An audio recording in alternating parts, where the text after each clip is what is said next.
Putain, Alex Garland me fait chier, mais c'est pas possible quoi. C'est le film que j'attendais le plus de cette année, le film le plus prometteur selon moi, avec un film de SF, avec Nathalie Portman, de bons acteurs, un sujet qui avait l'air intéressant, et avec une image, une photo vraiment, vraiment intéressante.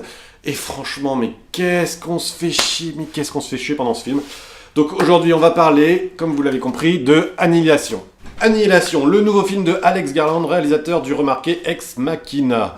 Dans les rôles principaux, nous avons Nathalie Portman, Oscar Isaac et Jennifer Jason Leigh.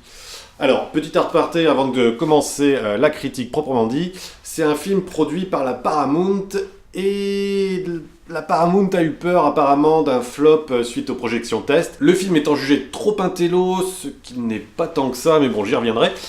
Du coup, pour sauver ses billes, elle a vendu la diffusion à Netflix avec une sortie restreinte dans les salles aux États-Unis et du coup, pas de diffusion en salle en France. Effectivement, la vente à Netflix a permis de rentabiliser à minima le film, mais on ne saura jamais s'il aurait pu être un succès sinoche. Le plus navrant dans l'histoire, c'est que ça va donner des idées aux autres. Ouh là là, on a un film dont on n'est pas sûr qu'il cartonne en salle. Du coup, on le file à Netflix pour s'assurer les miches.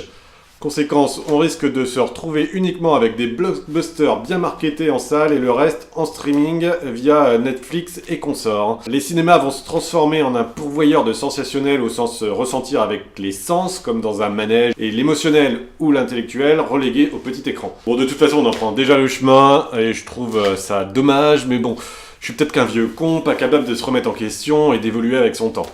Bon, revenons au film. Alors l'histoire rapido, c'est un astéroïde qui tombe sur Terre et crée une zone d'où rien ne sort, sauf le mari transformé et malade de Lina. Elle décide d'aller dans la zone avec 4 autres femmes pour découvrir ce qu'il s'y passe et tenter de sauver son mari. Waouh. Le film se découpe en 2 parties, avec une mise en scène complètement différente, celle dans la zone en question et celle en dehors de la zone. La mise en scène extérieure est plutôt froide, avec des décors et des lumières aseptisées en contraste avec celle de la zone, pleine de couleurs et de végétation chaotique, une luminosité vaporeuse comme filtrée à travers une légère brume. Un des atouts du film tient à la photo. Le travail sur l'image et la couleur est vraiment très intéressant et beau. Un autre point intéressant, la musique, de petites mélodies minimalistes, principalement à la guitare acoustique, participent bien à l'ambiance un peu rêveuse et lente du film. Les FX n'abusent pas d'images de synthèse, qui ne sont d'ailleurs pas extraordinaires, mais se concentrent plutôt sur les décors, avec une foultitude de plantes étranges, mention spéciale au corps démembré d'un soldat qui ressemble à un tableau surréaliste. Le film est très riche, voire trop riche. C'est un fourre-tout qui ouvre à une multitude d'interprétations et le contexte astéroïde, extraterrestre, forme de vie bizarre, zone contaminée n'est qu'un prétexte pour nous parler de choses beaucoup plus terre-à-terre. Un peu comme Premier Contact, dont le film s'inspire beaucoup, je trouve. Un peu dommage. Dans le genre, ça n'a pas du tout l'envergure d'un film comme 2001 l'Odyssée de l'espace ou Rencontre du troisième type.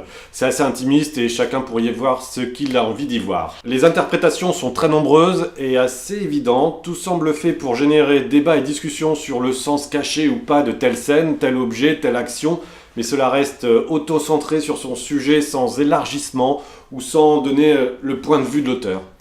Vous pouvez y voir une métaphore de la dépression, du cancer, certains y verront une réflexion sur la vie au sens biologique, sur son origine, d'autres encore y trouveront un message politique sur nos tendances à vouloir contrôler ou modifier la nature. Enfin, une lecture premier degré d'une invasion E.T. est également possible. Tout cela est très intéressant, mais n'en fait pas un bon film pour autant, et la richesse de ses interprétations cache aussi un manque d'opinion, un manque de point de vue, tout simplement. Sous une forme intello, ce film enfonce des portes ouvertes sans vraiment proposer une réflexion très poussée.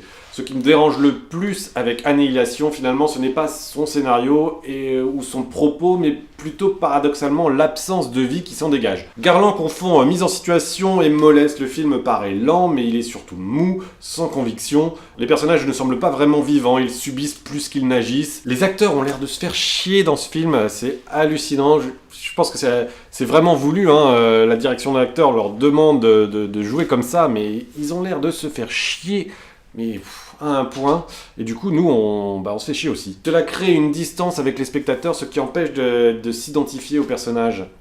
C'est sûrement voulu par Garland pour que le spectateur ait du recul par rapport à ce qu'il voit, mais du coup on est trop dans la réflexion toute proportion gardée, et pas assez dans l'émotion. Dans ce contexte, la fin tombe à plat et on sort mitigé de la projection, à la fois content d'avoir vu de belles images, un film original et un peu intellectuel, mais déçu de ne pas avoir ressenti d'émotion ou de sensation. Le format petit écran n'aide pas, il faut bien le dire. En conclusion, Annihilation est un bon film, un peu fouillis, dont on parlera plus que l'on ne le regardera. Peut-être qu'il serait plus divertissant de le regarder comme un pur produit SF premier degré que d'y chercher du sens. Dommage, encore un film prometteur qui ne satisfait pas nos attentes.